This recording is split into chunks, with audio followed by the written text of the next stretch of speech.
पारी त्यो डाँडामा हेर घाम लाग्यो घमाइलो लाग्यो मलाई रमाइलो तिमी र म घुम्न जाउन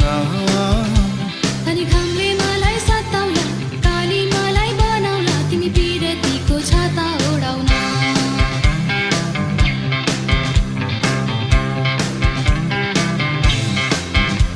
खोला जस्तै बगौ हामी पिरतीको तालैमा माछी मारौँ जालैमा हुन्छ कि नाइ हुन्न भन न